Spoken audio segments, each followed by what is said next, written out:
Hello friends, இந்த week நமக்கு work Rajesh நகரில் போட்டிருந்தாங்க. அதாவது ஃபஸ்ட்டு பிரான்ச்சில் இருந்துச்சு. அதனால் நம்ம மெட்ரோவில் கிளம்பிட்டோம். மெட்ரோவில் போய்ட்டு நல்லா ஜாலியாக சுற்றலாம்னு நினச்சேன். ஆனால் ஒர்க் பெண்டு கழிந்துருச்சு. அப்படியே வேலையை முடிச்சுட்டு கொஞ்சம் கொஞ்சமாக இப்போ தானே வேலை முடிஞ்சிச்சின்னு வந்தேன். அப்புறம் என்ன, மெட்ரோ ஸ்டேஷன் வந்துச்சு. நம்ம காசு கொடுத்துட்டு மெட்ரோ கார்டு வாங்கியாச்சு. கார்டு செக்கிங்லாம் பயங்கரமாக இருந்துச்சுங்க. செக்கிங்லாம் பார்த்துட்டு நம்ம எங்கடா ஏர்போர்ட்டுக்கு வந்துட்டோமோ அப்படின்னு நினச்சேன். ஆனால் ஏர்போர்ட்லாம் இல்லை, மெட்ரோ ஸ்டேஷன் தான். அங்கேருந்து அடுத்தது என்னோடய ஸ்டேஷன் எங்கே மெஜஸ்டிக் போகலான்னு கிளம்பிட்டேன். மெஜஸ்டிக் ஸ்டேஷனுக்கு வந்துட்டேன். ஸ்டேஷன் ட்ரெயின் வருமானு வெயிட் பண்ணேன். கரெக்டான டைமுக்கு தான் வந்திருக்கேன் அப்படின்ட்டு நினச்சிட்டு ஓகேங்க, ட்ரெயின் வந்துடுச்சு. அப்புறம் என்ன, நம்ம ஜர்னியை ஸ்டார்ட் பண்ணோம் அப்படின்ட்டு வெயிட் பண்ணிகிட்டு இருந்தேன்.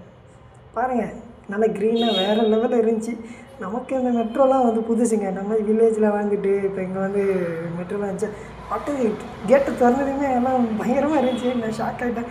இதுதாங்க மெஜஸ்டிக் மெட்ரோ ஸ்டேஷன் ரீச் ஆகிடுச்சு. அடுத்தது மெஜஸ்டிக் அப்படியே பஸ் ஸ்டாண்டுக்கு பக்கத்துலேயே இருக்குது. ஓகே ஃப்ரெண்ட்ஸ், நெக்ஸ்ட் வீடியோவில் பார்க்கலாம். பாய்.